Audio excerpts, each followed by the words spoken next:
গত ১৫ বছরে আর্থিক খাতে যে দুর্নীতি হয়েছে তা অকল্পনীয়। সমাজের রন্ধে রন্ধে ছড়িয়ে পড়েছে দুর্নীতি।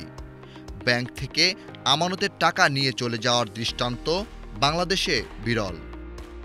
পাশাপাশি দেশে কয়েক বছর ধরে বিনিয়োগ পরিস্থিতি ভালো নেই। বিশেষ করে জিডিপির তুলনায় বেসরকারি ও বিদেশি বিনিয়োগ কম। এ পরিস্থিতি উত্তরণে বিদ্যমান বাণিজ্য ও বিনিয়োগ নীতি সংশোধন জরুরি বলে মনে করেন অর্থনীতিবিদগণ। এছাড়া শুল্ক কর নিয়ে বিদ্যমান জটিলতা নিরসনও জরুরি। অর্থনীতিবিদদের মতে মূল্যস্ফীতি নিয়ন্ত্রণে শুধু সংকোচনমূলক মুদ্রানীতি যথেষ্ট নয়। পণ্য সরবরাহ ব্যবস্থায় চাঁদাবাজি বন্ধসহ বাজার ব্যবস্থাপনায় কঠোর নজরদারি নিশ্চিত করতে হবে। দীর্ঘদিন আমরা বলছি যে সিন্ডিকেট ভাঙতে হবে।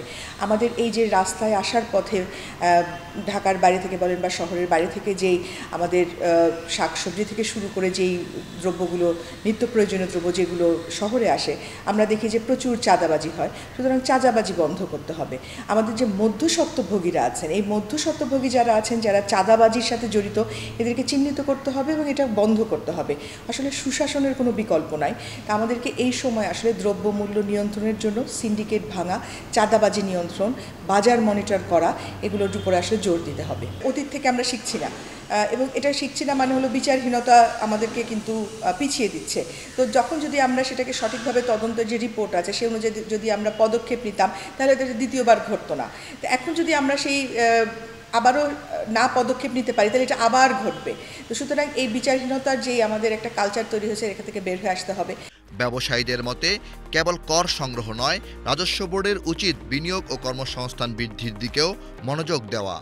বাংলাদেশে ঋণের সুদহার একক সংখ্যায় আনার পাশাপাশি বন্ডেড ওয়্যারহাউস লাইসেন্সের বাইরে গিয়েও সব খাতের জন্য কাঁচামাল আমদানিতে শুল্কমুক্ত সুবিধা প্রয়োজন। তাদের মতে মূল্যস্ফীতি নিয়ন্ত্রণে সুদহার কমিয়ে আনার পাশাপাশি সরকারি ব্যয় কমানো, বাজার ব্যবস্থাপনার উন্নয়ন এবং চাঁদাবাজি রোধে আইনশৃঙ্খলা বাহিনীর নজরদারি বাড়াতে হবে।